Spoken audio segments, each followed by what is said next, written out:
એકાદ માંડ એકાદ ટીવી હોય, ત્યાં બધા ભેગા થાય અને સિરિયલ જોતા. અને એ સિરિયલ જ્યારે જોતા ત્યારે લાઇટ જાય ને ત્યારે વડીલો આપણને કહેતા કે તમે રામ રામ કરો, ધૂન ગાવો એટલે લાઇટ આવી જશે. અહીંયા તો ખાલી નામ બોલ્યા ત્યાં લાઇટ આવી ગઈ. આ છે ભજનની તાકાત.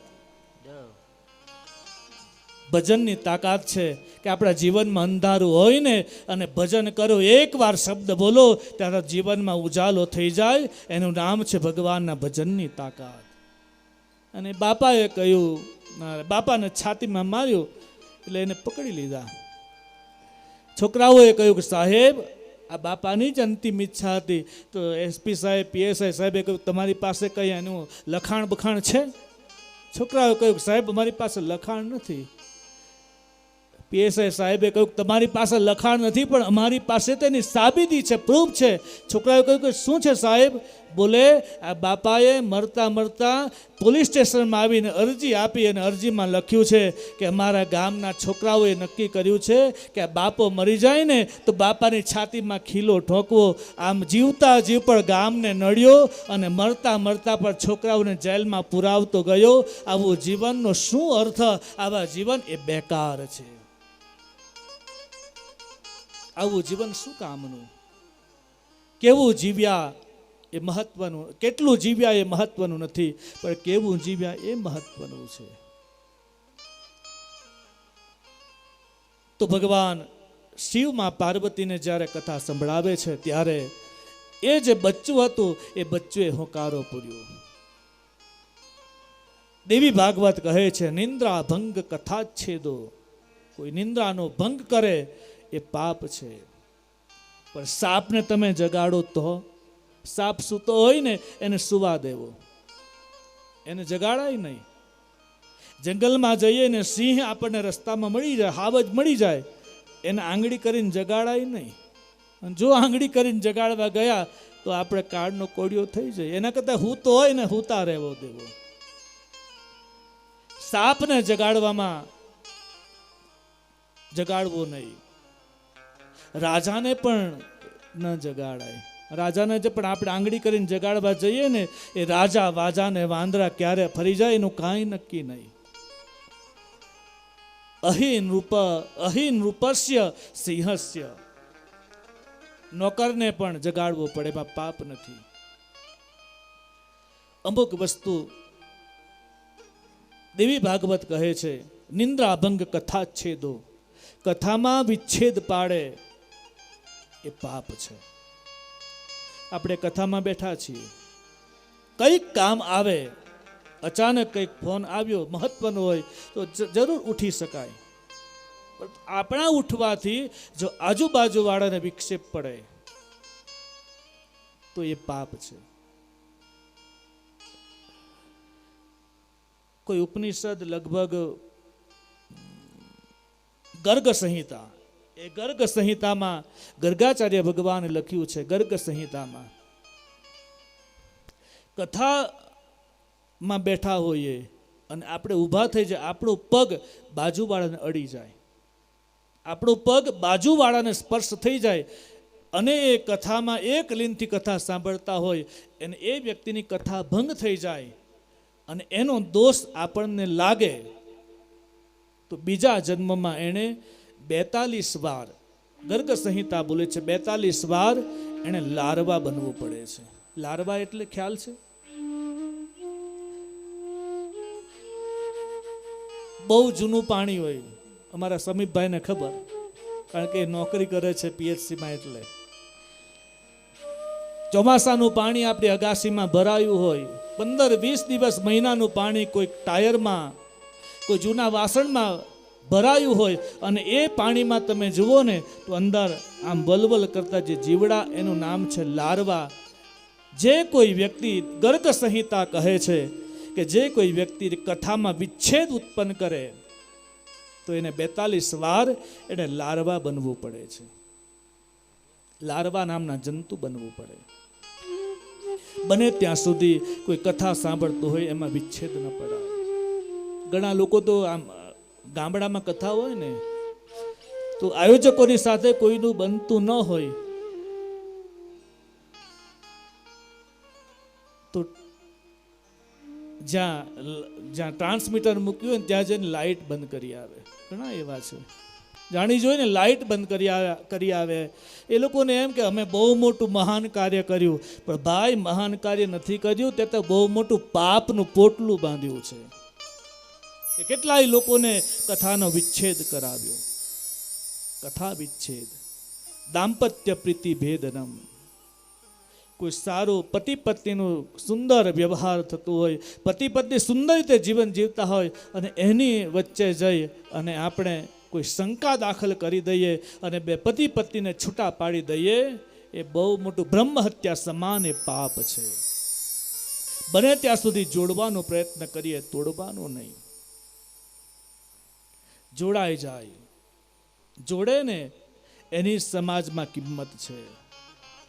એકવાર કાતરે ફરિયાદ કરી, દરજી આમ કપડાં સીવે છે અને કાતરે ફરિયાદ કરી કે મને તમે પગના નીચે દબાવીને રાખો અને સોયને તમે આમ કાન પાસે મૂકો. હું મોટી છું અને સોય તો બિલકુલ નાની છે. હું તો બિલકુલ કાતરે કહ્યું કે હું મોટી છું અને સોય તો નાની છે. મારી કિંમત 500 રૂપિયાની કિંમત છે. 500 રૂપિયામાં હું એક આવું અને સોયની તો કોઈ કિંમત નથી. ત્યારે પેલા દરજીએ કહ્યું કે કાતર, હું જ્યારે આ કપડાં સીવું છું ને ત્યારે તારું કામ છે આ કપડાને છૂટા પાડવાનું, અને આ સોયનું કામ છે કપડાને સાંધવાનું. જે સાંધે છે એ ઉપર રહે છે અને જે કાપે છે એ નીચે રહે છે. તારી કિંમત ભલે 500 રૂપિયાની એક આવતી હોય, પણ સોય 500 રૂપિયામાં 500 આવે છે. કારણ કે એ બિલકુલ નાની છે, છતાં એ સમાજને કપડાને સાંધે છે.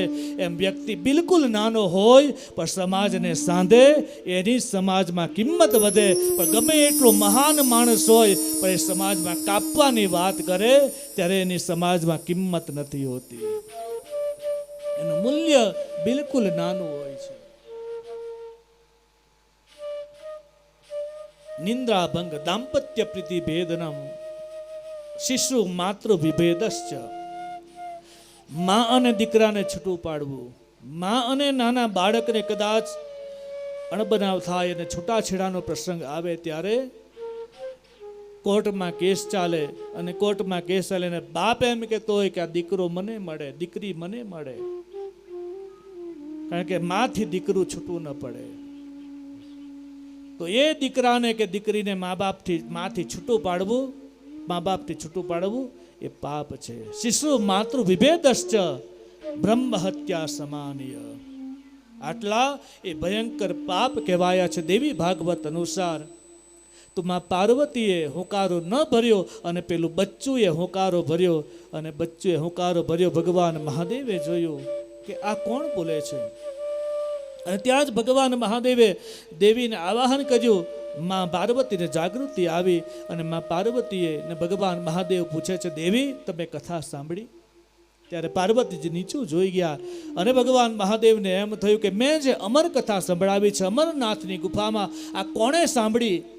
નેત્ર બંધ કર્યા, સમાધિસ્થ થયા અને જોયું તો પાર્વતીજીના આસનના નીચે એક બચ્ચું હતું. અને ભગવાન મહાદેવને ક્રોધ વ્યાપ્યો કે આ મારી અમર કથા આ બચ્ચુએ સાંભળી છે. અને ભગવાન મહાદેવને ક્રોધ વ્યાપ્યો અને ભગવાન એ બચ્ચુને મારવા માટે દોડ્યા. અને બચ્ચુએ ઉડાન ભરી ઉડતું ઉડતું આકાશ માર્ગે જાય છે. અને બચ્ચુને એમ થયું કે મને કોણ બચાવે, કોણ બચાવે? ત્યાં જ એ બચ્ચું ગંધમાદન પર્વત ઉપર માં અરણી જ્યાં સાધના કરે છે, અને એ સમયે માં અરણીને બગાસું આવ્યું. જેવું બગાસું આવ્યું, માનું મુખ ખુલ્યું અને પેલી બચ્ચું પોપટનું બચ્ચું હતું, એ પોપટનું બચ્ચું માના ગર્ભમાં ગયું. અને માના ગર્ભમાં ગયું અને ભગવાન મહાદેવ ત્યાં આવીને બિરાજિત થયા. ભગવાન મહાદેવ આશ્રમના પરિસરમાં દરવાજા પાસે ઊભા છે. અરણી ભગવાનનું આરાધન કરે, ભગવાન શિવનું આરાધન કરે, અને ભગવાન મહાદેવ ત્યાં ઊભા દરવાજાની પાસે ઊભા છે. અને ભગવાન મહાદેવે અરણીને સાદ કર્યો. અરણીના નેત્ર ખુલ્યા, અરણી જુએ છે ભગવાન મહાદેવને. અને ભગવાન મહાદેવે કહ્યું કે એક બચ્ચું અહીંયા આશ્રમમાં આવ્યું છે, તમે જોયું? માં અરણી કંઈ બોલતા નથી. ત્યાં જ ગર્ભમાં રહેલું પેલું બચ્ચું કહે છે, માં હું તમારા ચરણમાં આવ્યો છું, શરણાગત બનીને આવ્યો છું, માં મને બચાવો, આ મહાદેવ મને મારવા માટે આવ્યા છે. ત્યાં જ માં અરણીએ કહ્યું છે કે હા, એ બચ્ચું મારા ગર્ભમાં છે, મારા ઉદરમાં છે, મારા ઉદરમાં છે. ભગવાન મહાદેવ કહે છે મને આપી દો, મારે એને મારવું છે. ત્યારે અરણીએ કહ્યું કે મારા શરણમાં આવેલું, મારા ચરણમાં શરણાગત બનીને આવેલું કોઈ પણ પ્રાણી એને હું ન આપી શકું, તમે મારી ન શકો. અને હે મહાદેવ, તમારી શું તાકાત કે મારા આ ગોદમાં, મારા ઉદરમાં રહેલું એ બાળકને તમે મારી શકો? ભગવાન આશ્રમના પરિસરમાં પગ નથી મૂકો, દરવાજા પાસેથી જ વાત કરી છે. ભગવાન મહાદેવ કહે છે દેવી એ બચ્ચુને મને આપો.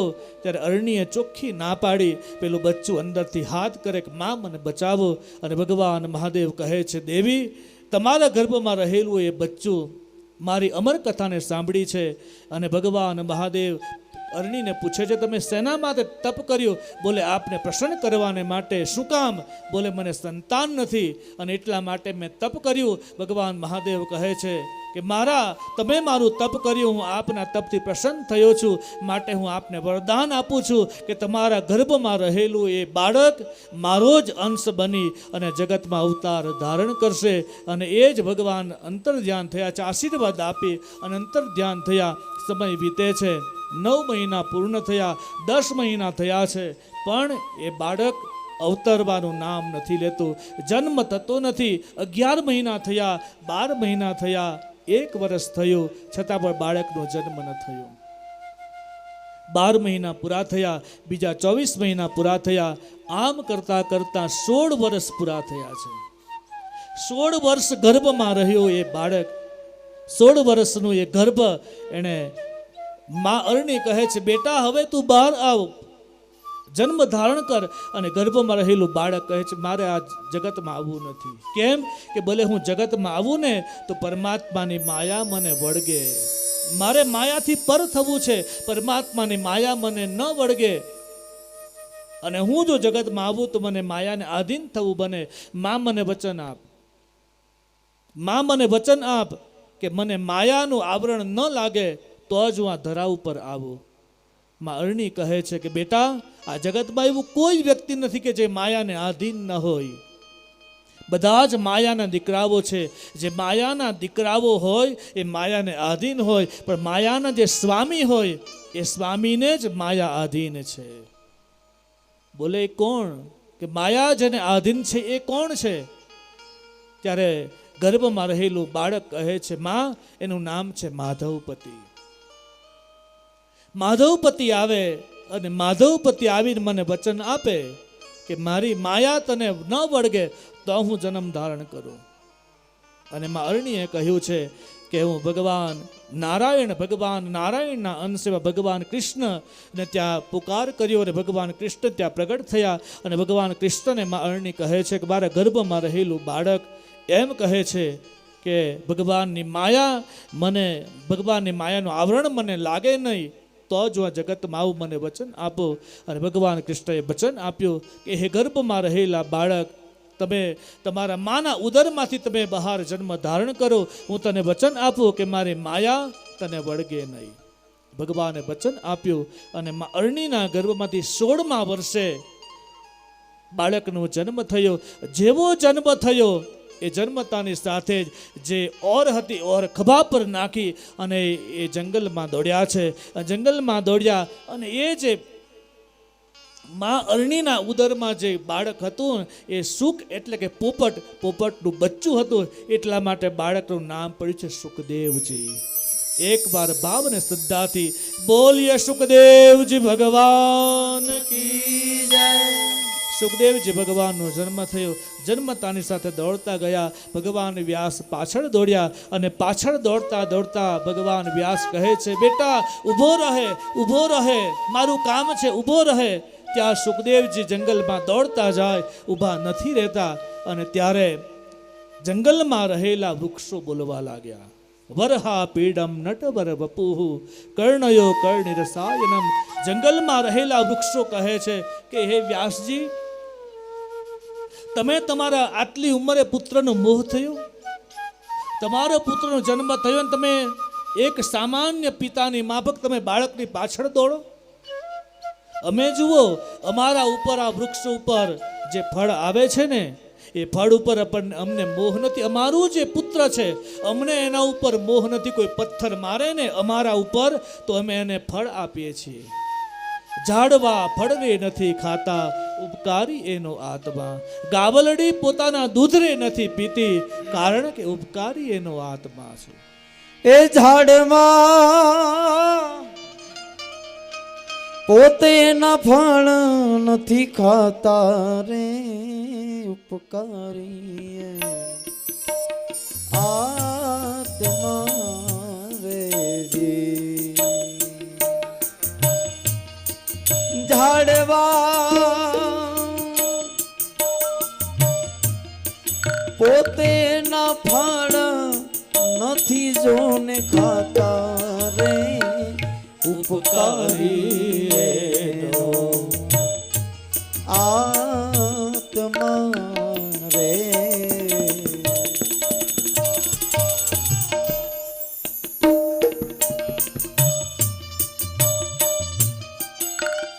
હરિ બોલ.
વનવગડામાં જાતી ઘાસ મુખે ચરતી જી.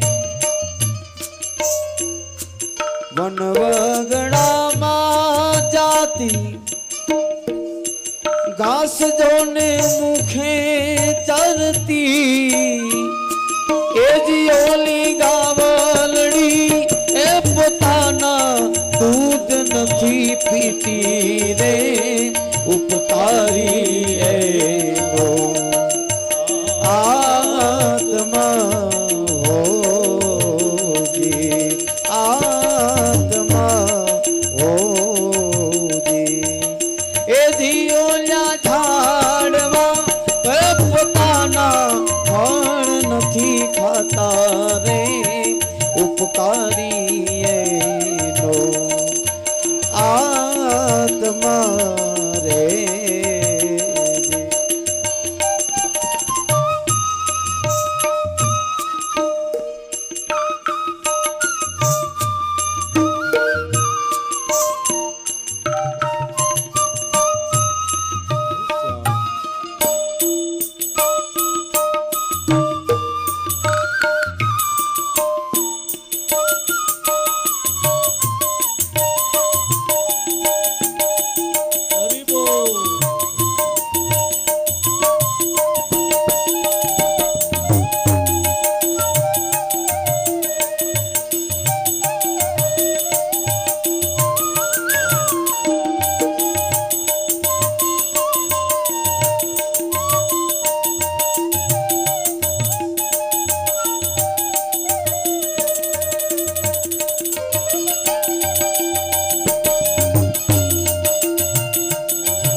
रतन रूपाला दिए मोघा मूल वाला રૂપાળા એ દિયે મોઘા મૂલવાળા એ જીઓલો દરિયોના એ જ પહેરે મોતીલાની માળા રે ઉપકારી એનો આત્મા રે હોજી એ જીઓલા ઝાડવા એ પોતાના ફળ નથી ખાતા રે ઉપકારી એનો આત્મા રે જી કાગ ઓજ બ્રાહ્મણ ભાઈ ખભે છે ઉછાળા કાગ ઓલ બ્રાહ્મણ ભાઈ ખભે છે ઉછાળા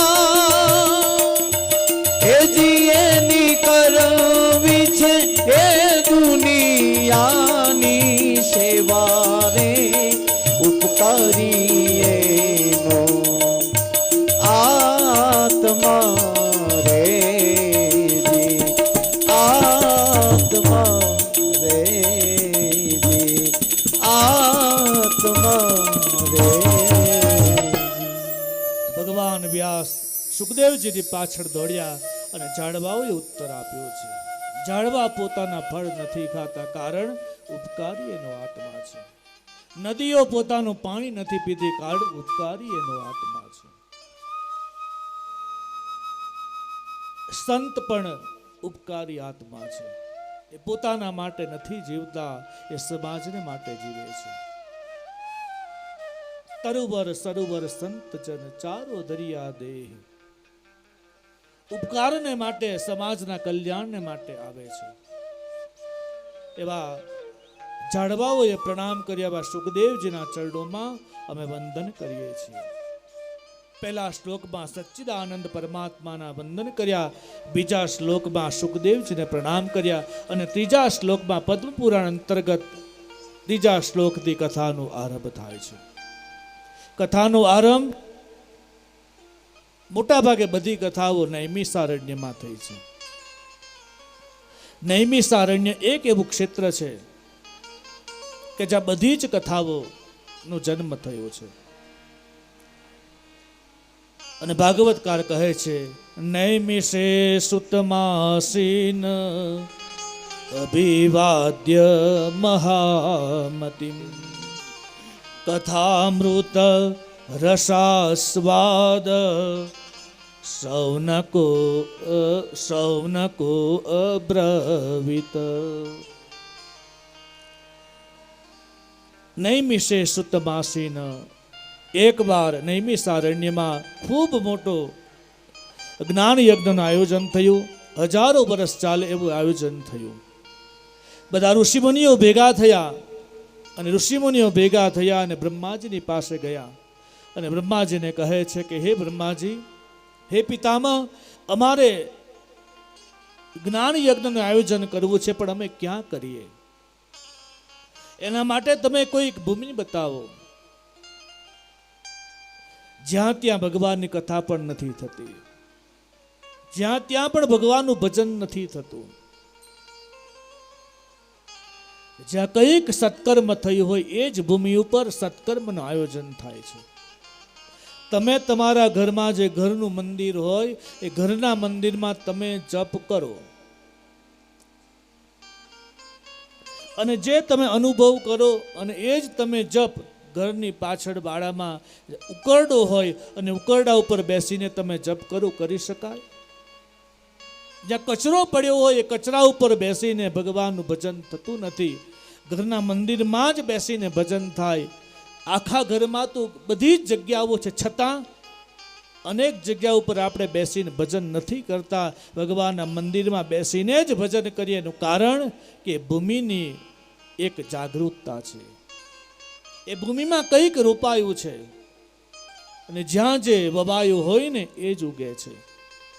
જે ઘરમાં, પરિવારમાં, સંસારમાં બાવળ વાવો તો બાવળ ઉગે અને આંબો વાવો તો આંબો ઉગે. તમારા બાળકોમાં પણ વેરઝેરના તમે બીજ વાવશો તો ભવિષ્યમાં એ વેરઝેરનું બીજ, એ અંકુર, એ વૃક્ષ મોટું બનશે. પણ જે ઘરમાં તમે સંસ્કૃતિના બીજ વાવશો, સંસ્કારના બીજ વાવશો, ભક્તિના, કથાના બીજ વાવશો, કોઈ સાધુ સમાગમના બીજ વાવશો તો તમારા બાળકોમાં પણ એ જ સંસ્કાર આવશે. ઘણા લોકો, હવે તમે તમારા ઘરમાં મા બાપની સાથે તમે વેરઝેર રાખો, બાળક નાનું હોય, પિતાની સાથે પુત્ર વેર રાખે, માની સાથે વેર રાખે, બોલચાલ બંધ રાખે, બાળક જુએ છે. નાનું બાળક બધું જ મૂલ્યાંકન કરે છે, બધું જ જુએ છે. અને એ જોયા પછી એ જ્યારે બાળક મોટું થાય અને પછી આપણે બાળકની પાસે અપેક્ષા રાખીએ કે આ બાળક અમને સારી રીતે રાખે, એ ક્યાંથી રાખે? કારણ એણે પણ તમારી બધી જ પ્રવૃત્તિને નાનપણમાં જોઈ છે. તમે તમારા મા બાપને સુખી નથી કર્યા તો તમારો અધિકાર નથી કે તમારા બાળકની પાસે તમે અપેક્ષા રાખી શકો. તમે તમારા મા બાપને સુખી રાખશો તો તમારા બાળકો તમને સુખી રાખશે. સંસ્કારના બીજ, સંસ્કાર તમે કોઈ મોટા બજારમાં જઈને એ મોલમાં જઈને શોધવા જાઓ તો મોલમાં જઈને સંસ્કાર ન મળે. કાર મળી જાય પણ સંસ્કાર નથી મળતા. સંસ્કાર એ મોલમાં નથી મળતો, સંસ્કાર પરિવારના માહોલમાં મળે છે. પરિવારના માહોલમાંથી સંસ્કારનો જન્મ થાય છે. જે ભૂમિમાં જે વાવો એ ઉગે છે. જ્યાં ત્યાં કથાઓ થતી નથી. આ બદ્રીનાથની, આ સ્વામિનારાયણ ભગવાનના ધામની અંદર આ ભૂમિએ માંગ કરીને એટલે આપણે બધા આ ભૂમિ ઉપર આવ્યા છીએ. આપણે લાયકાત નથી, આપણી કક્ષા નથી કે આપણે પોતે નથી આવ્યા, પણ ભગવાને આપણને બોલાવ્યા છે. ભગવાનના ચોપડા ભગવાને જોયું કે મારે કોને કોને બોલાવવા છે, તે જ વ્યક્તિ આવ્યા છે. તો નૈમિષારણ્યમાં કથા, ઋષિમુનિઓ બ્રહ્માજીની પાસે ગયા, બ્રહ્માજીને વિનંતી કરી અમારે કથા કરવી છે, જ્ઞાન સત્રનું આયોજન કરો, અમે ક્યાં કરીએ? ત્યારે બ્રહ્માજી કહે છે, હે દેવતાઓ, હે ઋષિમુનિઓ, હું એક ચક્ર છોડું, એ ચક્ર એની પાછળ પાછળ તમે જાઓ, જે જગ્યા ઉપર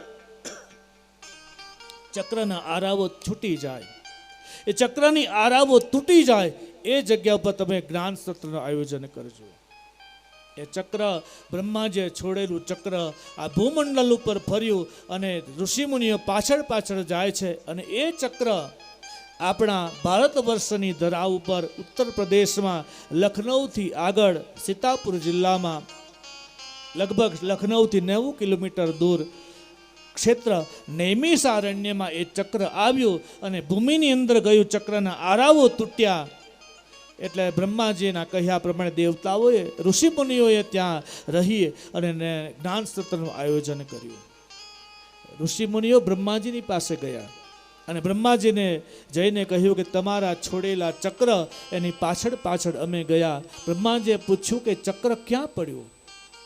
બોલે ચક્ર આ ભૂમિ ઉપર પડ્યું. બ્રહ્માજીએ પૂછ્યું કે ચક્રને જતા અહીંયાથી બ્રહ્મલોકમાંથી મેં ચક્રને છોડ્યું તો એ ભૂમિ ઉપર જતા એને કેટલો સમય લાગ્યો? એટલે ઋષિમુનિએ કહ્યું કે ચક્રને પહોંચતા નિમિષ માત્રમાં ચક્ર ગયું. નિમિષ એટલે આ સમયનું માપ છે. 365 દિવસ એટલે 1 વર્ષ, 12 મહિના એટલે 1 વર્ષ, 1 મહિનો એટલે 30 દિવસ, 1 દિવસ એટલે 24 કલાક, 24 કલાકના 8 પ્રહર, 1 પ્રહર એટલે 3 કલાક, 1 કલાક એટલે 60 મિનિટ, 1 મિનિટ એટલે 60 સેકન્ડ, અને 1 સેકન્ડ એટલે 1 પલ. 1 પલ એટલે 60 પલ. એવી 1 પલને કરો એટલે એમાંથી 60 વિપલ, અને 60 વિપલનો પહેલો ભાગ એટલે નિમિષ. નિમિષ માત્ર. અને નિમિષ એટલે આપણને ખબર નથી પડતી. આંખને પપલાવો, આંખનો પલકારો, આંખ બંધ થાય, આંખ ખુલે, પાપણ આપણી બંધ થાય ને પાપણ ખુલે, એનો જે મધ્ય ભાગ એનું નામ છે નિમિષ. આ પાપણ ખુલે અને બંધ થાય એનો વચ્ચેનો ભાગ એનું નામ છે નિમિષ. નિમિષ માત્રમાં આંખ ખુલે અને બંધ થાય એટલા જ સમયમાં પેલું ચક્ર ત્યાં પડ્યું, એટલે બ્રહ્માજીએ નામ આપ્યું છે નૈમિષારણ્ય. આપણે ત્યાં સ્યાત અરણ્ય છે. જે અરણ્યમાં આપણે નિવાસ કરીએ છીએ દક્ષિણ ગુજરાતમાં, આપણો જે વિસ્તાર છે ને એનું નામ છે દંડકારણ્ય. એવા 7 અરણ્ય છે ભારત વર્ષમાં, અને એમાંનું એક અરણ્ય છે નૈમિષારણ્ય. જ્યાં નૈમિષારણ્યમાં જે ચક્ર ભૂમિમાં ગયું અને ત્યાં ખાડો પડ્યો, એટલે એ જ જગ્યાનું નામ પડ્યું છે ચક્રતીર્થ. એ ચક્રતીર્થ એટલે એનું નામ છે હત્યાહરણ કુંડ. જેને બ્રહ્મહત્યા લાગી હોય એ બ્રહ્મહત્યાનું નિવારણ આ ચક્રતીર્થમાં થાય છે. 2 જગ્યાએ છે, એક છે રામેશ્વરમમાં અને બીજું છે નૈમિષારણ્યમાં. ભગવાન રામને પણ બ્રહ્મહત્યા લાગી છે. ભગવાન રામ રાવણના નિર્વાણ પછી અયોધ્યામાં આવે છે અને ભગવાન રામનો રાજ્યાભિષેક થયો. एक दिन भगवान को हुआ कि मेरा राज्याभिषेक तो हो चुका है, मेरे मन में इच्छा जागृत हुई कि मैं सभी संत भगवान को बुलाऊं और संत भगवान को भोजन कराऊं. भगवान राम को इच्छा प्रकट हुई. भगवान राम ने आदेश दिया, हमारे अयोध्या में अवध में जितने भी साधु संत हो, जितने भी ब्राह्मण हो, जितने भी संत भगवान हो, उनको बुलावो, मैं उनको दक्षिणा दूंगा, उनको भोजन कराऊंगा.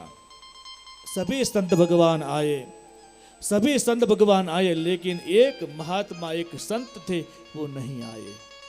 सभी ब्राह्मण भी आए.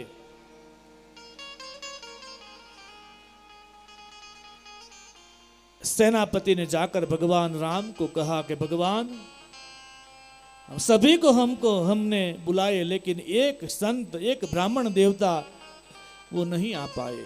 भगवान ने पूछा क्यों, वो क्यों नहीं आए? तभी सेनापति ने कहा, वो ब्राह्मण को हमने बुलाया, लेकिन ब्राह्मण ने कहा कि जाओ तुम्हारे भगवान को बोलना, तुम्हारे राजा को बोलना कि मैं ब्रह्म हत्यारा के घर का भोजन नहीं पा सकता.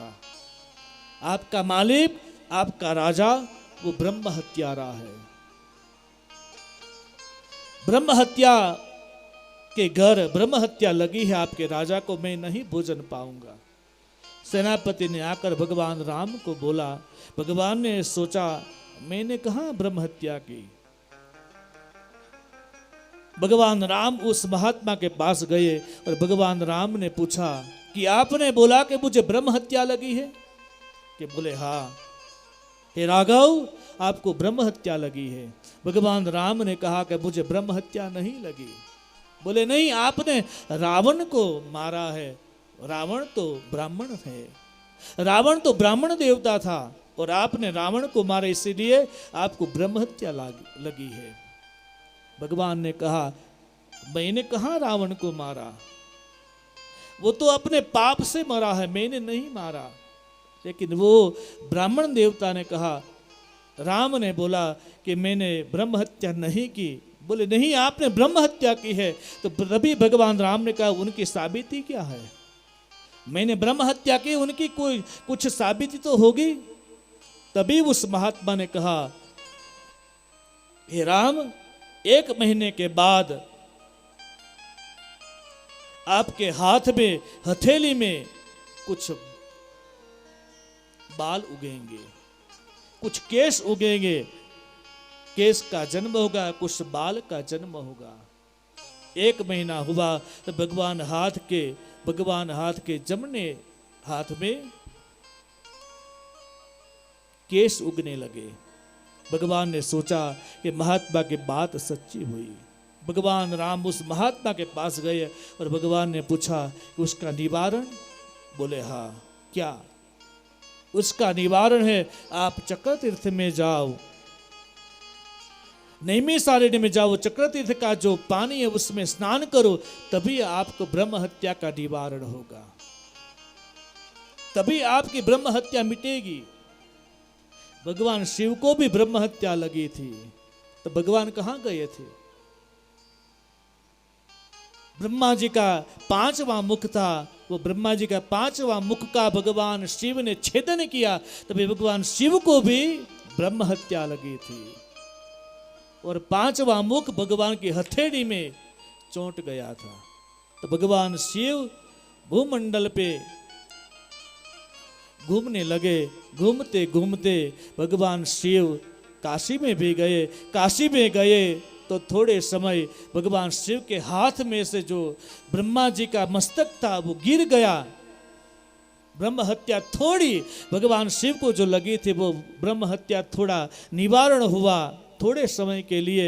इसीलिए वही क्षेत्र का नाम पड़ा है कपाल मोचन। काशी में जो तीर्थ है उनका नाम कपाल मोचन पड़ा है। थोड़े समय के बाद फिर से वो ब्रह्मा जी का मुख भगवान शिव के हाथ में चोट गया। भगवान शिव ने सोचा अब मैं कहाँ जाऊं। तभी भगवान शिव बद्री विशाल क्षेत्र में आए, यहीं पे आए और तब तक कुंड में आए, वहीं पे स्नान किया और भगवान शिव के हाथ में से जो ब्रह्मा जी का मुख था वो नीचे गिर पड़ा। इसीलिए यहाँ का स्थान पड़ा है ब्रह्म कपाल क्षेत्र। जो ब्रह्म हत्या लगी हो वो ब्रह्म कपाल क्षेत्र में आए, स्नान करे, वो ब्रह्म हत्या का निवारण होता है। भगवान राम को ब्रह्म हत्या लगी, वो बाल उगने लगे, तभी चक्र तीर्थ में आए और चक्र तीर्थ में आकर भगवान राम का जो बाल था थोड़ा गिर गया, थोड़ा रह गया। भगवान राम ने सोचा अब मैं कहाँ जाऊँ। तभी भगवान राम रामेश्वरम आए और रामेश्वरम में जाकर 21 जो कुंड है, 21 कुएं हैं, उनमें से पानी हम पर सिंचा जाता है, तभी हमको ब्रह्म हत्या का पाप से निवृत्ति मिलती है। भगवान राम वहीं पे आए और 21 कुएं का पानी उनको पर गिरा और ब्रह्म हत्या से मुक्त हुए। भगवान राम રાવણના નિર્વાણ પછી ભગવાન રામ આવે છે। જ્યારે ગયા છે ને લંકામાં, જ્યારે જાય છે, રામેશ્વરમની સ્થાપના કરી ત્યારે એક કન્યા ત્યાં તપ કરે છે અને એ કન્યા તપ કરે અને ભગવાનને જોયા એટલે મનોમન એણે નક્કી કર્યું કે મારે આ જ પુરુષની સાથે પરણવું છે। અને ભગવાન રામ લંકામાં રાવણના નિર્વાણ પછી પાછા આવે છે ત્યારે પેલી કન્યાએ ભગવાનને વિનંતી કરી છે, મેં મનોમન આપને મનથી વરી ચૂકી છું, મારો તમે સ્વીકાર કરો। ત્યારે ભગવાન રામે કહ્યું છે, દેવી હું તો એક પત્નીવ્રત ધારી છું, મારે આપની સાથે લગ્ન ન થાય, પણ બીજા અવતારે જ્યારે મારો દ્વાપર યુગમાં મારો જન્મ થશે ને ત્યારે હું તમારો સ્વીકાર કરીશ। અને એ કન્યા એ સમયે કન્યા કુમારી રહી ગઈ, એટલા માટે સ્થાનનું નામ પડ્યું છે કન્યાકુમારી। ત્રેતા યુગમાં એ કન્યા કુમારી રહી અને પછી દ્વાપર યુગમાં એ જ દીકરી જાંબવંતની દીકરી જાંબવંતી બની અને ભગવાનની સાથે લગ્ન થયા છે। એની કથા જ્યારે લગ્નની કથા આવશે ત્યારે એની કથા થશે। તો ભગવાન રામને હત્યાહરણ કુંડમાં સ્નાન કર્યું। એ ચક્રતીર્થ નૈમિષારણ્યમાં નિમિષ માત્રમાં ચક્રના આરા તૂટ્યા એટલે નામ પડ્યું છે નૈમિષારણ્ય। ઋષિ મુનિએ પૂછ્યું કે એ ચક્રનું નામ શું? ત્યારે બ્રહ્માજીએ કહ્યું કે ચક્રનું નામ છે મનોમય ચક્ર। આપણું મન છે ને એટલું ઝડપી છે કે જેની કોઈ સીમા નથી। અત્યારે હું અહીંયા એમ બોલું કે નવસારી એટલે પહોંચી જાય નવસારી, ખાલી નવસારી બોલો એટલે સીધું નવસારી, અવધ બોલું એટલે સીધું અવધ પહોંચી જાય। શૈલેષભાઈ,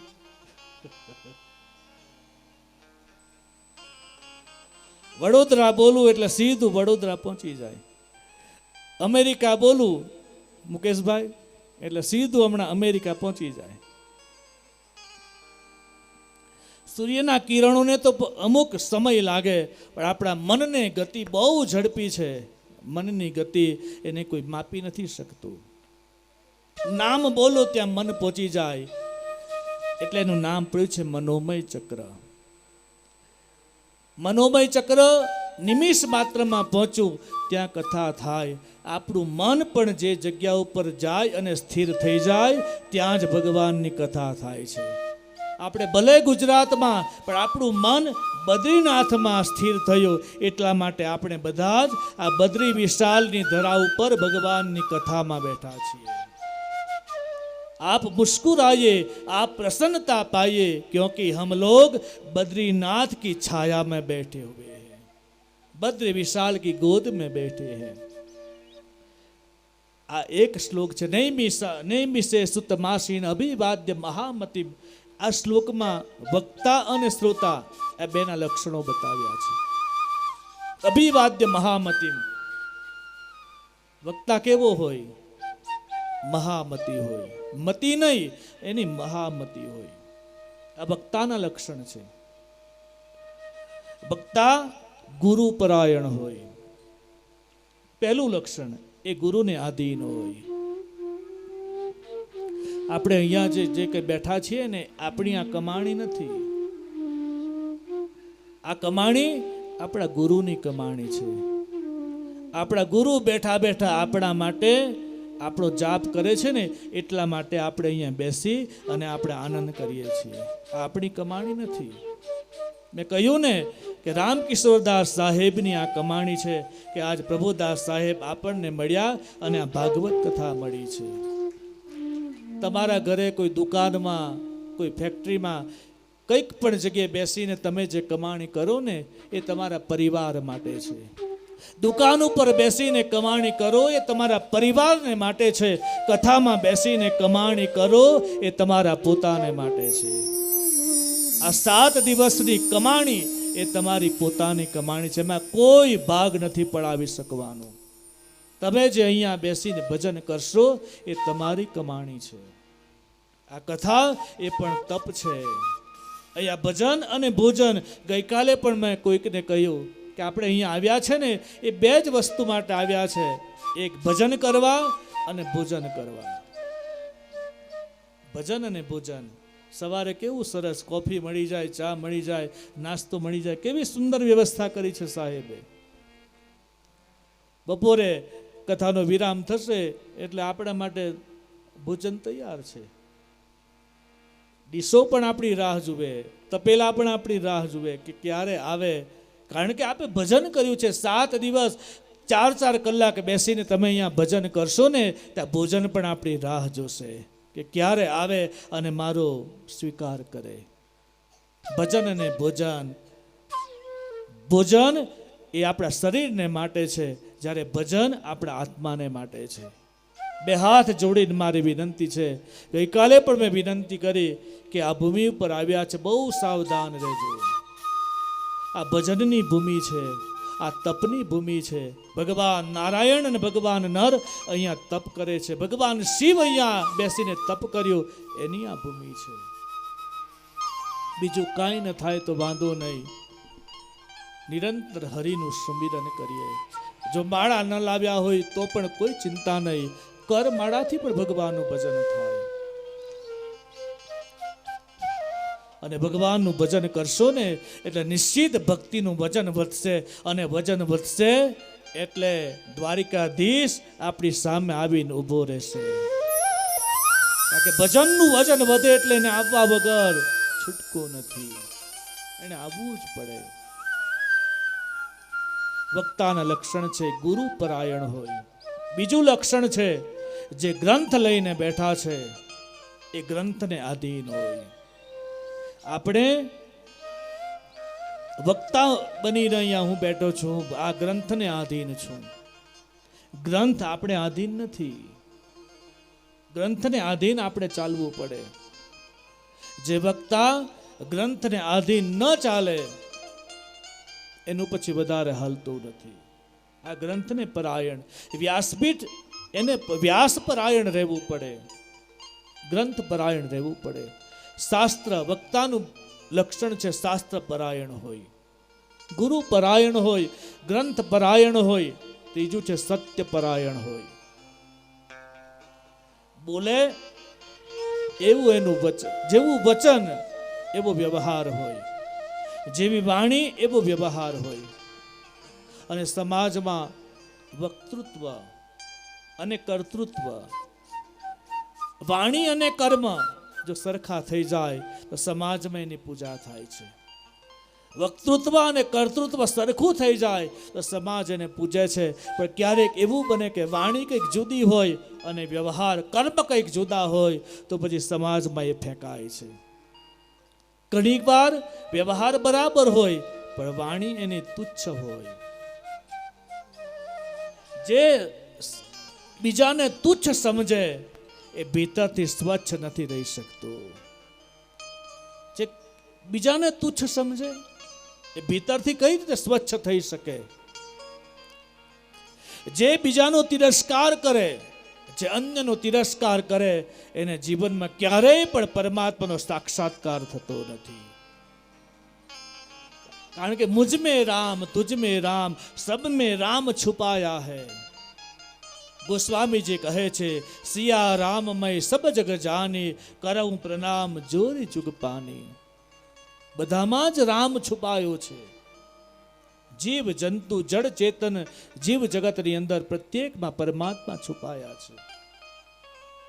એટલા માટે કોઈ પણ વક્તા એ શાસ્ત્ર પરાયણ હોય, સત્ય પરાયણ હોય, બીજું છે પ્રેમ પરાયણ હોય,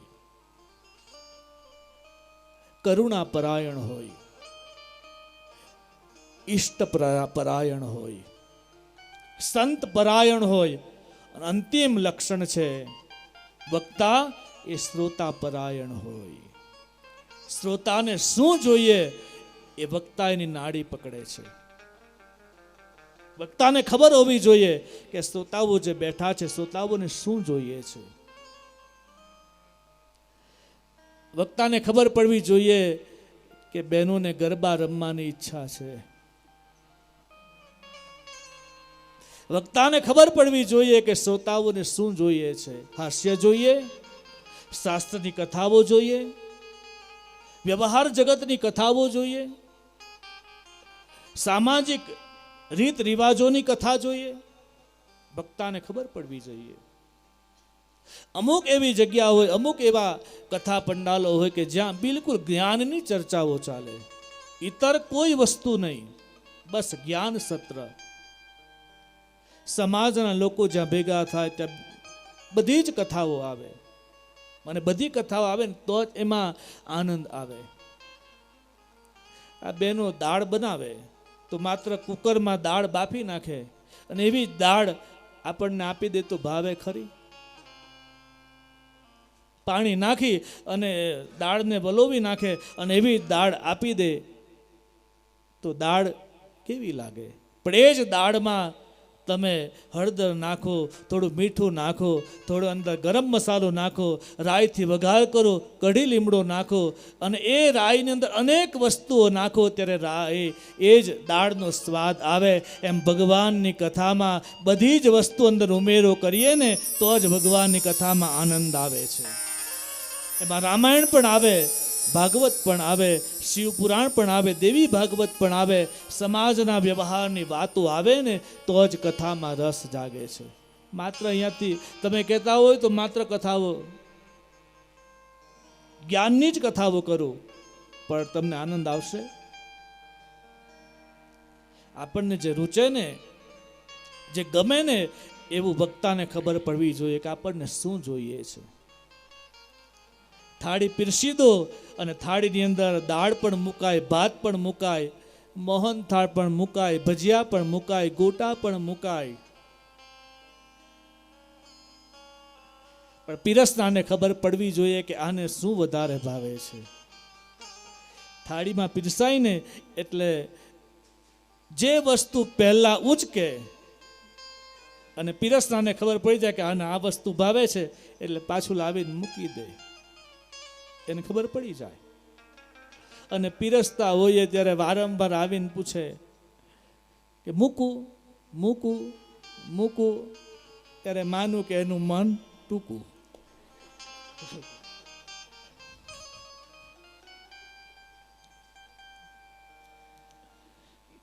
ખાવા માટે જ તો બેઠા છે, પછી એમાં મૂકું ની ક્યાં વાત આવે? ખાવા માટે તો તમારા ઘરે આવ્યા છે.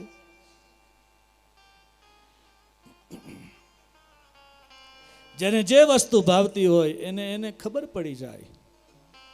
વક્તાને પણ ખબર પડવી જોઈએ કે શ્રોતાને શું જોઈએ. માટે વક્તાનું લક્ષણ છે શ્રોતા પરાયણ હોય. આ વક્તાના લક્ષણો છે. બીજે અર્ધાલીમાં નૈમિષે સુત માસીન અભિવાદ્ય મહામૃતિમ કથામૃત રસાસ્વાદો કુશલ સૌનકો બ્રવીત. આ બીજા અર્ધાલીમાં શ્રોતાના લક્ષણ છે. શ્રોતા કેવો હોય? કથામૃત રસાસ્વાદ. શ્રોતા એ કથામૃતનું રસનું પાન કરનારો હોય. કથાનું પાન કરનારો શ્રોતા મળી જાય ને તો આપોઆપ રહસ્ય ખુલવા લાગે છે.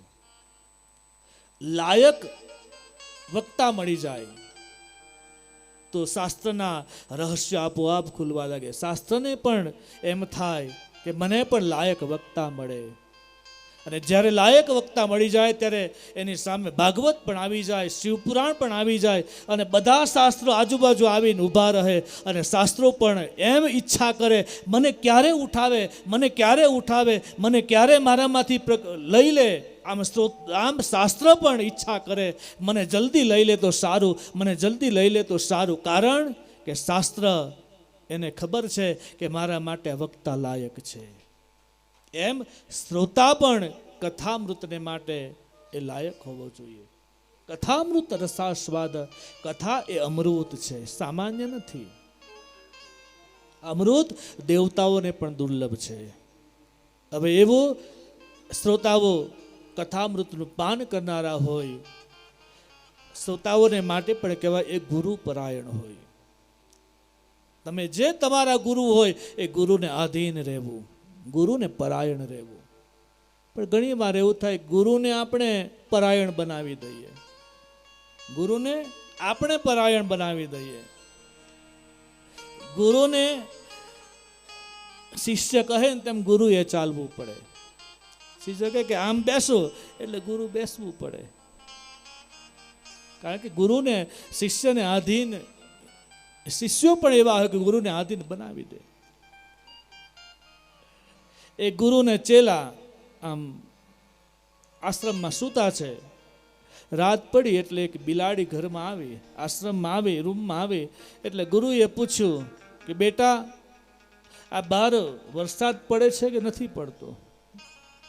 શિષ્યને કહ્યું બેટા જરાક જોતો ખરો કે બહાર વરસાદ પડે કે નથી.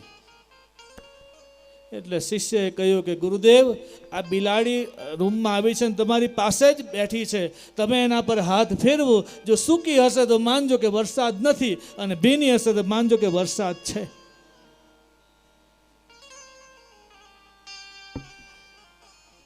થોડી વાર થઈ એટલે ગુરુએ એના શિષ્યને કહ્યું બેટા આ જરાક લાઇટ બંધ કરી દે ને, મને લાઇટ હોય પ્રકાશ હોય ને તને મોને ઊંઘ આવતી નથી. એટલે શિષ્યએ કહ્યું કે ગુરુદેવ એક કામ કરો, માથે મોઢેથી ઓઢી લો એટલે અંધારું થઈ જશે.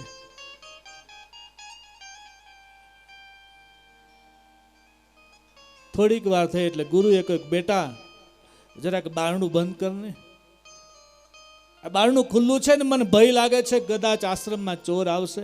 એટલે ચેલાએ ગુરુદેવને કહ્યું ગુરુદેવ બે કામ તો મેં કર્યા, એક કામ તો તમે કરો. બે કામ તો મેં તમારે કરી દીધા, એક કામ હવે તમે તો કરો. એટલે ગુરુએ કહ્યું કે બેટા રહેવા દે, બારણું ખુલ્લું રહેવા દે. શિષ્યએ કહ્યું કેમ? બોલે કાલ હવારે આજ બારણેથી મારે ધક્કો મારીને તને બહાર કાઢવો છે. હવે આવો શિષ્ય મળે તો ગુરુનું શું કલ્યાણ કરે. ગુરુને પગે લાગવું સહેલું છે, પણ ગુરુના પગલે પગલે ચાલવું બહુ અઘરું છે. ગુરુના પગલે ચાલવું બહુ અઘરું છે. અને જીવનમાં એક ઘડીને માટે પણ ગુરુ ચાલતા હોય ને, અને એની બાજુમાંથી આપણને એક સેકન્ડને માટે પણ ગુરુ સાથે ચાલવાનો અવસર મળે ને, તો પણ જીવનની એ અમૂલ્ય ઘડી છે. કારણ કે ગુરુની એક દ્રષ્ટિ પડી જાય તો મારા ને તમારા જીવનના બધા જ પાપ બળીને ભસ્મ થાય છે. એક દ્રષ્ટિ પડે ગુરુની. ગુરુ કૃપા હિ કેવલમ શિષ્યસ્ય પરમ મંગલમ. આ શ્રોતાના લક્ષણો છે. ગુરુ પરાયણ હોય, શ્રોતા સંત પરાયણ હોય, શ્રોતા કથા પરાયણ હોય, શ્રોતા શાસ્ત્ર પરાયણ હોય, શ્રોતા વક્તા પરાયણ હોય. શ્રોતાના આ લક્ષણો બતાવ્યા. જે વક્તા બેઠા હોય એના નિર્દેશ અનુસાર, એના માર્ગદર્શન અનુસાર એના જીવનમાં આગળ વધે. નૈમિષ સારણ્યમાં કથા ચાલે છે. સૂત પુરાણી ગાદી ઉપર બેઠા છે. જેના પિતા છે ક્ષત્રિય અને માં છે બ્રાહ્મણ, આનું સંતાન એને કહેવાયું છે સૂત પુરાણી. પિતા ક્ષત્રિય છે અને માં બ્રાહ્મણ છે. એ રોમહર્ષણના દીકરા એ સૂત પુરાણી ગાદી ઉપર સૌનકાદિ મુનિઓએ કહ્યું છે, હે સૂત મહર્ષિ, આપ તો ભગવાન વ્યાસના શિષ્ય છો અને આપની પાસે બધું જ અમૂલ્ય જ્ઞાન છે, વેદોનું જ્ઞાન છે, પુરાણોનું જ્ઞાન છે, તો અમને બતાવો, તમામ શાસ્ત્રોનો સાર અમને સંભળાવો. ગાદી ઉપર સૂત પુરાણી બેઠા છે અને 60,000 સૌનકાદિ મુનિઓ ત્યાં આવીને બિરાજિત થયા. અને સૌનકાદિ મુનિએ પ્રશ્ન કર્યો છે કે હે ગુરુદેવ, અમે આપને આધીન છીએ, અમે આપને આધીન થયા છીએ. ગુરુદેવ, અમારા મનમાં જે સંશય છે, સંશયનું સમાધાન કરો. સૌનકાદિ મુનિએ પ્રશ્ન કર્યો કે ગુરુદેવ, ભક્તિ, જ્ઞાન અને વૈરાગ્ય દ્વારા જે વિવેક મળે એ વિવેકની વૃદ્ધિ માટે મનુષ્યએ શું કરવું જોઈએ? ભક્તિ દ્વારા જે જ્ઞાન પ્રાપ્ત થાય, વૈરાગ પ્રાપ્ત થાય, એ જીવનમાં વધતું રહે એના માટે કોઈ ઉપાય ખરો? બીજો પ્રશ્ન કર્યો કે આ જગતમાં વૈષ્ણવોને આ ભગવાનનો મોહ અને ભગવાનની માયા ખૂબ જ હેરાન કરે છે, પરેશાન કરે છે, એનો પીછો છોડાવવાને માટે કોઈ સાધન ખરું? ત્રીજો પ્રશ્ન કર્યો, આ ઘોર કલિકાળમાં દરેક મનુષ્ય આસુરી વૃત્તિવાળા થયા છે, તો એ આસુરી વૃત્તિમાંથી છૂટવાનો કોઈ ઉપાય ખરો? અને કહે છે કે હે સૂત પુરાણી, વધારેમાં વધારે આ જીવન માટે કલ્યાણકારી અને ઉત્તમ જો કોઈ સંસારમાં કલ્યાણકારી પવિત્ર સાધનો હોય એ અમને કહો. અને જે સાધન સહજમાં ભગવાન કૃષ્ણની પ્રાપ્તિ કરાવે એવું કોઈ સાધન છે? ભાગવતકાર કહે છે, શ્રેયસામ યદ ભવેચ્છેયમ પાવનાનામ ચ પાવનામ કૃષ્ણ પ્રાપ્તિ કરમ શાશ્વત સસ્વત સાધનમ તદ વદાધુના. સહજમાં ભગવાનની પ્રાપ્તિ થઈ જાય એવું કોઈ સાધન કયું? આ જગતમાં ચિંતામણી જો માણસને મળી જાય, ચિંતામણી જો માણસને મળી જાય તો તમામ સુખ સંસારના એને પ્રાપ્ત થઈ જાય. સ્વર્ગમાં રહેલું કલ્પવૃક્ષ જો વ્યક્તિને પ્રાપ્ત થઈ જાય તો સ્વર્ગની સંપત્તિ એને પ્રાપ્ત થઈ જાય, મળી જાય. પણ જેના ઉપર સદગુરુ કૃપા કરે એને તો યોગીઓને પણ દુર્લભ એવું વૈકુંઠને પ્રાપ્ત થાય છે. આજે આપણે જે બેઠા છે ને એ વૈકુંઠમાં બેઠા છીએ, કારણ કે આપણા ઉપર આપણા સદગુરુ ભગવાને કૃપા કરી છે. આ સામાન્ય ભૂમિ નથી, આ વૈકુંઠ છે, જ્યાં સાક્ષાત ભગવાન બદ્રી વિશાલ બિરાજિત છે. આ વૈકુંઠ ભૂમિ છે અને વૈકુંઠમાં ભગવાનના પાર્ષદો સિવાય બીજા કોઈ નિવાસ નથી કરતા. જે મનુષ્યો ભલે માનવના દેહમાં ધરા ઉપર આવે, પણ એ સાક્ષાત ભગવાનના પાર્ષદો હોય એ જ વ્યક્તિ આવી શકે છે. આ વૈકુંઠ છે, જેના ઉપર સદગુરુ કૃપા કરે એને વૈકુંઠની પ્રાપ્તિ થાય. ગઈકાલે પણ મારું સદભાગ્ય કે આપણે કથાનો આરંભ થયો એ પહેલા મારા સદગુરુ ભગવાને ફોન ઉપર મને આશીર્વાદ આપ્યા છે. અને મને તો આશીર્વાદ આપ્યા જ, પણ આપ સૌને પણ મારા ભગવાને આપ સૌને પણ આશીર્વાદ આપ્યા છે કે બદ્રી વિશાલની ગોદમાં તમે બિરાજિત થયા છો. ભગવાન બદ્રી વિશાલ આપને ખૂબ ભક્તિ આપશે, શક્તિ આપશે, એવા ભગવાને આશીર્વાદ આપ્યા છે. પ્રભુદાસ સાહેબની સાથે પણ મારા ભગવાને થોડા 1 મિનિટને માટે ભગવાને વાત કરી અને આપણને સૌને, સાહેબ સહિત આપણને સૌને આશીર્વાદ આપ્યા છે. આ જ આપણા માટે સંપત્તિ છે. સાધકને માટે કઈ સંપત્તિ? રૂપિયા, પૈસા બધું જ એ તો બધું વિદાય થશે, પણ જીવનમાં કોઈ સદગુરુ મળી જાય ને એ જ સૌથી મોટી સાધકને માટે મૂડી છે. જેને ગુરુ મળે ને એને ખબર પડે કે ગુરુ તત્વ શું છે. એ ગુરુ સંપત્તિની ભૂખથી કે સત્તાની ભૂખથી એ ગુરુનું પદ ભ્રષ્ટ થતું નથી. અને ધ્યાન દેજો, સદગુરુ અથવા તો સંત રૂપિયાથી ખરીદાતા નથી. એને ખરીદવા માટે એક જ વસ્તુ છે ભાઈ બહેન, વડીલો સજ્જનો, એને રુદિયાથી ખરીદી લેજો. રૂપિયાથી ખરીદવા જશો તો તમે પાછા પડશો. એને રુદિયાથી ખરીદજો. હૃદયના ભાવથી જો તમારો ભાવ શુદ્ધ હશે ને તો નિશ્ચિત તમારો સદગુરુ તમને શોધતો આવશે. સદગુરુને શોધવા જવાની જરૂર નથી. સદગુરુ આપણને આપોઆપ શોધવા આવે છે. સદગુરુ શોધે છે. એને પણ સદ શિષ્યની જરૂર છે. જેમ સદગુરુ છે એમ સદ શિષ્ય પણ છે. મારા ભગવાને બહુ આશીર્વાદ આપ્યા છે. અને આ ભૂમિ ઉપર મારા જેવા સામાન્ય કિંકર, એક સામાન્ય વ્યક્તિ અહીંયા આવીને ભગવાનની કથા કરે. મારી કોઈ લાયકાત નથી, મારી કોઈ કક્ષા નથી. હું હૃદયથી કહું છું, ભાગવત ભગવાન નિશ્રામાં બેઠો છું, આ વ્યાસ ભગવાનની ગોદમાં બેઠો છું. હું આપને જણાવું, કોઈ કક્ષા નથી. છતાં પણ આ બદ્રી વિશાળ ક્ષેત્રમાં કથા કરવાનો અને કથા ગાવાનો અવસર મળ્યો ને, એકમાત્ર મારા સદગુરુ ભગવાનની જ આ કૃપા છે. આપણું કાંઈ નથી, આપણું કોઈ એવું ભજન નથી કે આપણે અહીંયા આવી શકીએ. આજે બોલાય છે ને એ આપણા શબ્દો નથી. આપણા માટે કોઈક બેસીને આ કમાણી કરે છે, એ બોલે છે. આપણી લાયકાત નથી કે આપણે બોલી શકીએ. વ્યાસપીઠ પર આપ સૌને દેખાય, આ શરીર રૂપી હું દેખાઉં, અંદર કોઈક બેઠું છે અને એ બોલે છે. એ બોલાવે ત્યારે બોલાય, એ રડાવે ત્યારે રડાય છે. આપણી કોઈ લાયકાત નથી. બહુ નાની ઉંમરમાં મને ભગવાનની પ્રાપ્તિ થઈ ગઈ ને એટલા માટે આ શક્ય બન્યું છે. એ તો પૂર્વ જન્મની કંઈક કમાણી છે. મારા મા બાપના આશીર્વાદ હશે, મારા મા બાપની કંઈક એવી કમાણી હશે ને એના માટે આ મને પ્રાપ્ત થયું છે. અને આજ બદ્રી વિશાલની ગોદમાં મારું સદભાગ્ય કે મારી મા મારી સામે બેસી અને ભાગવતની કથાને શ્રવણ કરે છે. મારું અહોભાગ્ય કે મારી મા બદ્રી વિશાલની ગોદમાં છે અને મારા પિતા અમારા ઘરે બેસી અને ટીવી ઉપર બેસીને ભગવાનની કથાને શ્રવણ કરે છે. આજે મા બાપને પણ કેટલું આનંદ થતું હશે કે આજ એના ઉદરમાંથી જન્મેલું એક બાળક આજે બદ્રી વિશાલની ગોદમાં બેસી અને આપ સૌને ભગવાનની કથા સંભળાવે છે.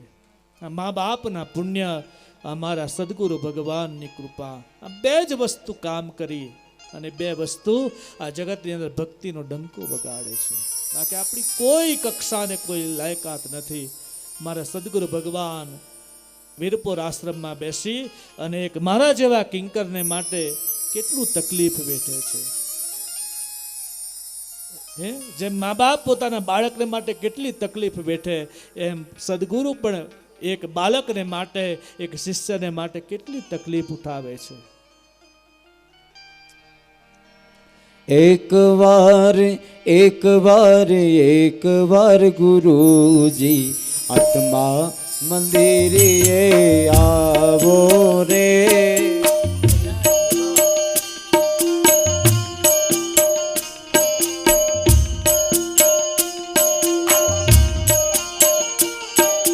એક વાર ગુરુજી આત્મા મંદિરે આવો રે. એક વાર ગુરુજી આત્મા મંદિરે આવો રે. આત્મા મંદિરે આવો મારા વાલા. આત્મા મંદિરે આવો મારા વાલા. આત્મા મંદિરે આવો મારા વાલા. આત્મા મંદિરે આવો મારા વાલા. મારા આંગણિયા સુહાવો રે. એક વાર ગુરુજી આત્મા મંદિરે આવો રે. એક વાર ગુરુજી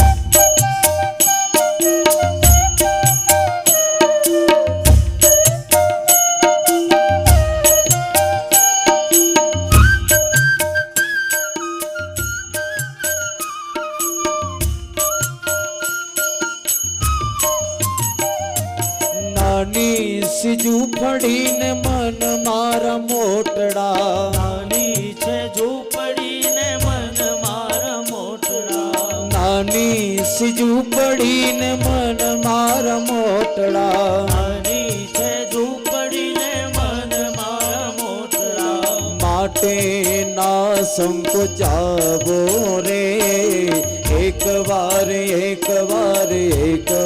ગુરુજી આત્મા મંદિરીએ આવો રે એક વાર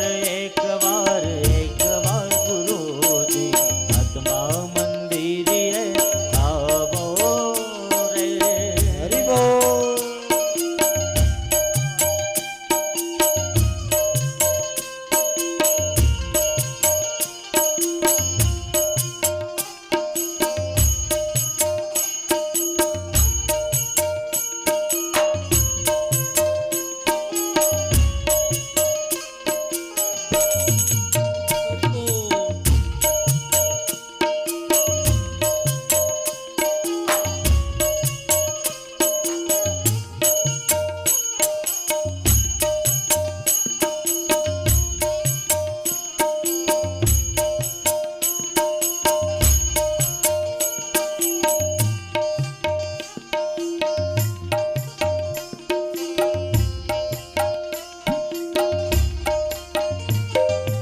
આત્માના પ્રેમથી આપને વધાવીશું આત્માના પ્રેમથી આપણે વધાવીશું આત્માના પ્રેમથી આપને વધાવશું આત્માના પ્રેમથી આપણે વધાવીશું લેશું અમૂલક લાવો રે એક વાર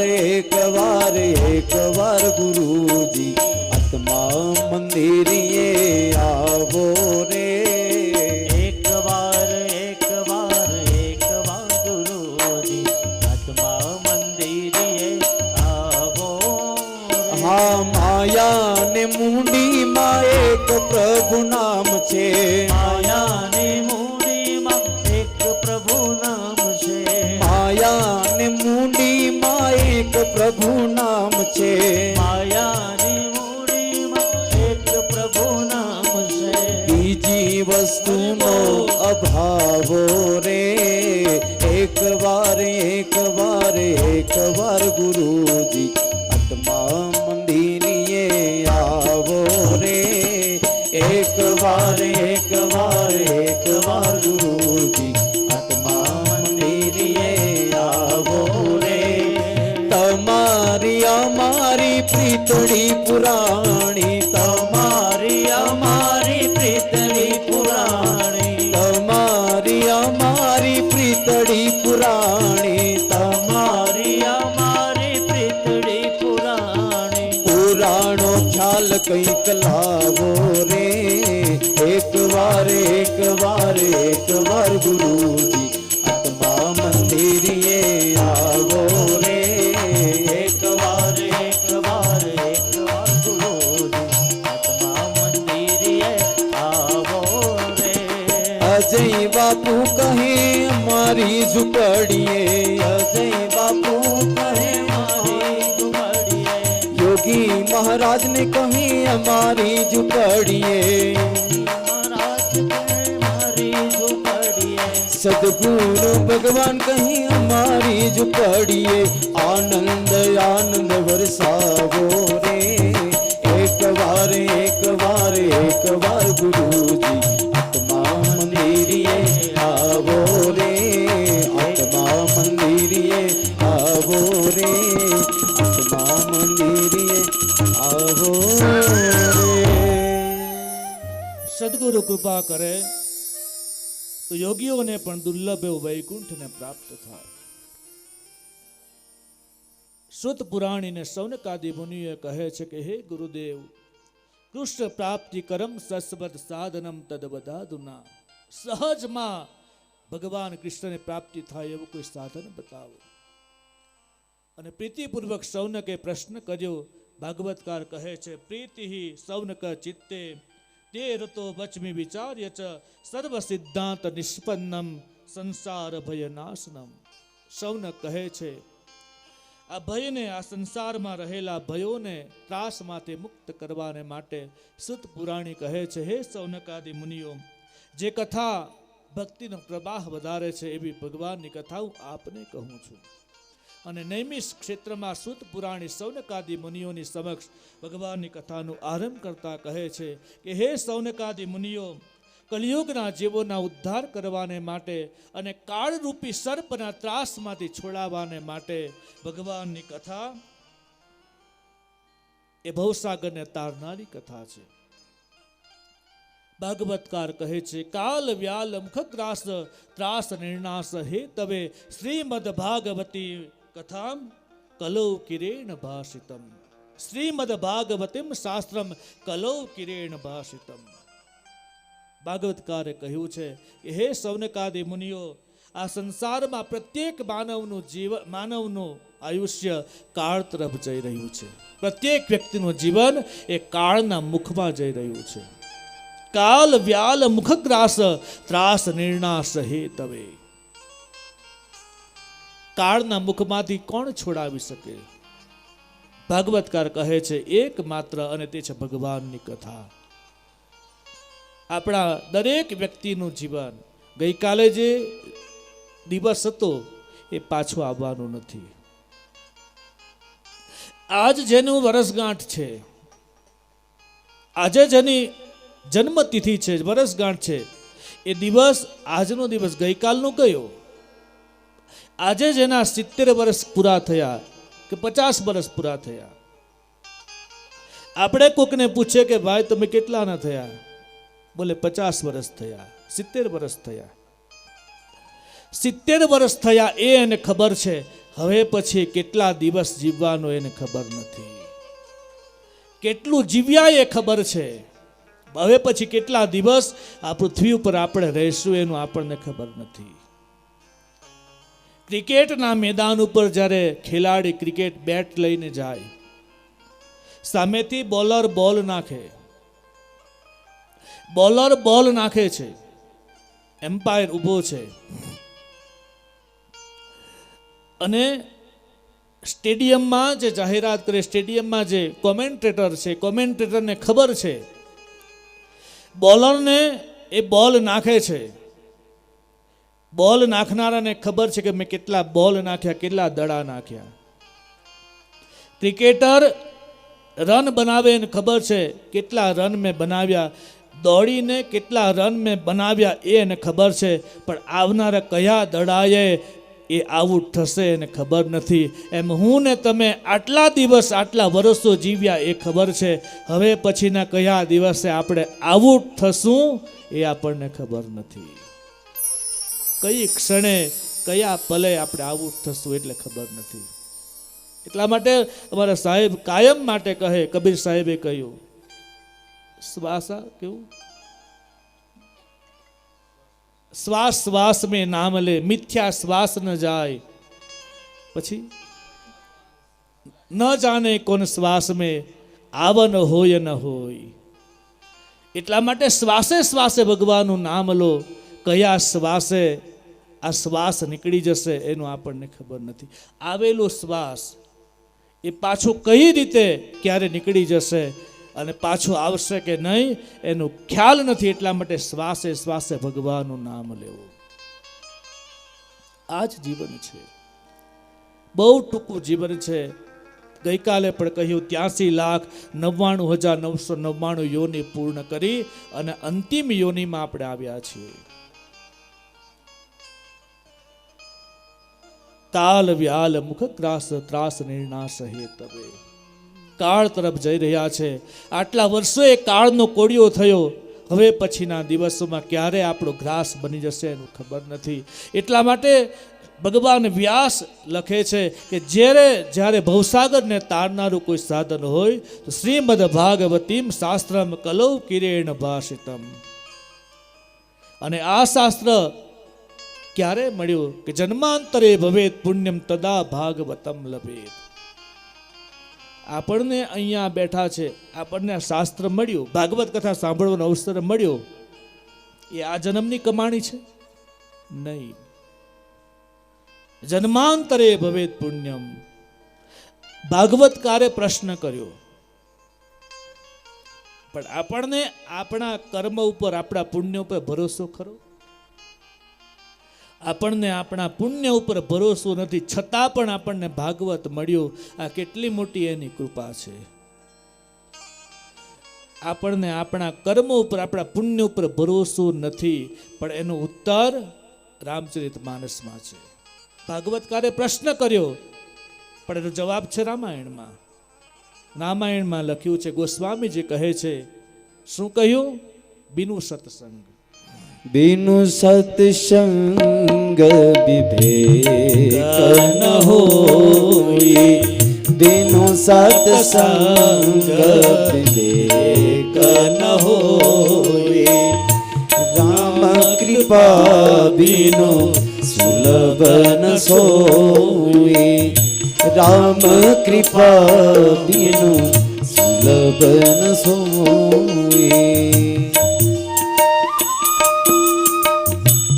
કળિયુગમાં ભાગવત મળવું અથવા તો ભાગવત સમાન કોઈ પરમ પુરુષની પ્રાપ્તિ થવી આ સામાન્ય પુણ્ય નથી. આપણને આપણા પુણ્ય ઉપર ભરોસો નથી, પણ એનું પરિણામ રામચરિતમાનસ કહે છે, બિનુ સત્સંગ વિવેક ન હોય. बिनु सत्संग विवेक न होई, राम कृपा बिनु सुलभ न सोई, राम कृपा बिनु सुलभ न सोई, बिनु सत्संग विवेक न होई, राम कृपा बिनु सुलभ न सोई. હરિ બોલ.